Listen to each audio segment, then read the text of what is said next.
Hello everyone, good morning. দীপপূজা দিনলিপি একটি নতুন ব্লগে তোমাদের স্বাগত জানাই। কেমন আছো তোমরা সবাই? আশা করি সবাই খুব ভালো আছো। এখন মামামকে আমি ঘুম পাড়িয়ে দিয়েছি আর এখন বাজে সকাল 8:30। আর সকালবেলায় আমি আর ও দুজনে মিলে একটু ডিম সেদ্ধ আর ম্যাগি খেয়ে নেব। হাঁড়িতে চেপেছে এখন দুটো ডিম সেদ্ধ আর এখন দুজনে মিলে একটু খাবো ম্যাগি। আর আজ আছে কাকিমাদের বাড়ি, মানে সেজে কাকিমাদের বাড়ি নেমন্তন্ন, তো ওখানে আজকে কাকুর বাৎসরিক, তো সেই জন্য ওখানে খাওয়া দাওয়া হবে। তো চলো সারাদিন কী কী করছে তোমাদের সাথে শেয়ার করি। এখন আমি আর ও দুজনে মিলে খেয়ে নিব ম্যাগি আর ডিম সেদ্ধ একটু, তারপর যাব কাকিমাদের বাড়ি। আর ও যেহেতু অফিস বেরিয়ে যাবে, ওর আসতে দেরি হতে পারে, ওই জন্য ম্যাগি আর ডিম সেদ্ধ খেয়ে নিল। আমার মামামের ঘুম ভাঙলো, এখন আমরা যাবো সেজে ঠাম্মির বাড়ি। মামামে সেজে ঠাম্মির বাড়ি যাবো। এখানে প্রমিতাও এসেছে, প্রমিতাও যাবে। টিক টিক টিক টিক, চলো যাই ঠাম্মির বাড়ি। সেজে ঠাম্মির বাড়ি চলে এসেছি। এই যে গুনগুনের কাকায়ের খাওয়া হয়ে গেল।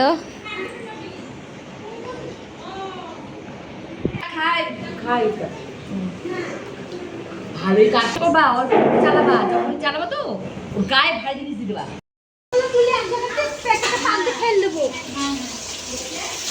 কি রান্না হলো গো? হয়ে গেল কাকিমাদের রান্না নাকি? 8:20 ঘুমালো, খেলাম ওই জন্য তুলছো।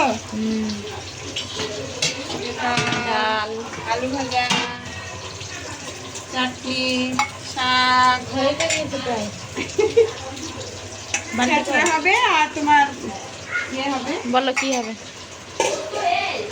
ছানার তরকারি আর হবে, হয়ে যাবে। এই তো এখানে ছানা আছে।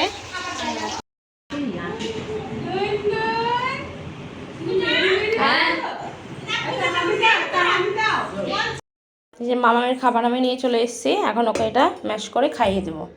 বেশি খাবে না, শরীর খারাপ। মামামকে খাইয়ে এসে এবার আমি নিজে খেয়ে নেব, আর বাকিদের সবার খাওয়া হয়নি এখনও, সবাই খাবে একসাথে।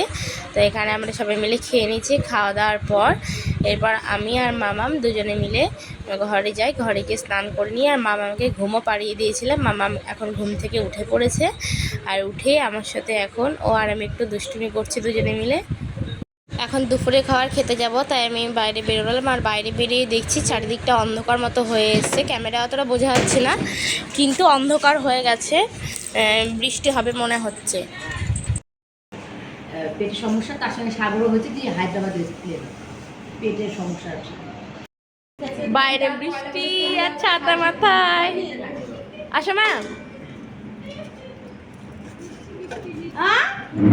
বলে বিশাল ঘুমাচ্ছিস, ওর দাদু দেখো পাশে শুইছে আর উঠে পড়েছি। তো ডাল নিবি না ছানা দিয়ে দেবো? দেখেনি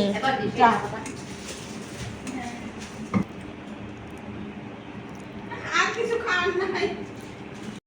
দুপুরে সবাই মিলে খেতে বসেছি। আর এখানে আছে আলু পনিরের তরকারি, মানে ছানা দিয়ে পনিরটা করা হয়েছে। আর আছে পাঁচ তরকারি, ডাল, শাক, আলু ভাজা, চাটনি, দই, মিষ্টি, এইগুলোই ছিল। তো সবাই মিলে একসাথে খেয়ে নিচ্ছি আমরা।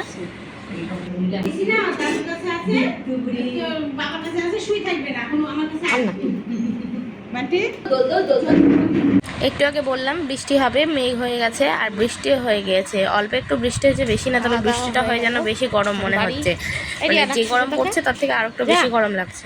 তো এখন সন্ধ্যাবেলায় চা খাওয়া হয়ে গেছে, আর এখন যাবো সেজো কাকিমাদের বাড়ি। তো রাত্রিরে ওখানেই খাওয়া দাওয়া। তো চলো ওখানে কি কি খাওয়া দাওয়া হচ্ছে তোমাদের সাথে শেয়ার করি।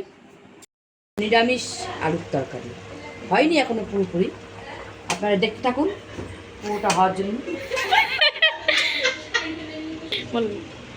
এই যে ছোলার ডাল, এই যে ছোলার ডাল করলাম, এখন কেমন হবে সেটা তো বুঝতে পারছি না, খেয়ে জানাবো কেমন হবে। তারপরে আপনারা বলে দেবো রেসিপিটা, তারপর আপনারা কমেন্ট করবেন, আমরা জানিয়ে দেবো কীভাবে করতে হবে। এই যে এখানে ময়দার গুলি করে রাখা হয়েছে, লুচি হবে।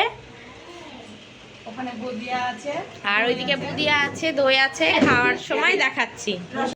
ঘরের তৈরি ভাজা মশলা নিরামিষ আলুর তরকারিতে ভিজে টেস্ট। কি ভাজা মশলা আছে ওইটাই? কি কি আছে বলো? সিক্রেট মশলা বলা যাবে না। বলো বলো, না হলে জানবে কি করে, বলো। দাঁড়াও আর দুদিন আগে কমেন্ট করবে, তারপরে জানাবো, আগে জানাবো না। টেস্ট হয় এই তরকারিতে খুব। আর দুদিন পরে বলবে দেও না আমাকে একটু লুচি পুতুল বেলবো, নানা পুতুল বানাবো, খেলবো। তাই তো বলবে। আগেই মুখে। মুখে কেন এই যে এরম এরম করে, এরম করে। এটা কি রসগোল্লা পেটি? হাতা হাতা। এগুলো ধোয়া আছে তো না? হ্যাঁ তো মুছলাম। আর ঠালনা তো ভালো।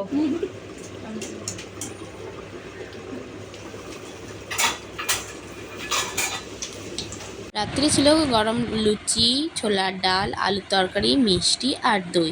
আমরা সবাই খেয়ে নিলাম। আমরা বলতে আমি, বাবান আর আমার বর, তিনজনে মিলে একসাথে খেয়ে আমি আবার বাড়িতে চলে আসি, যেহেতু মেয়েকে ঘুম পাড়াতে হবে সেই জন্য। তো আজকের ভিডিওটা কেমন লাগলো তোমরা অবশ্যই কমেন্ট করে জানিও। টাটা।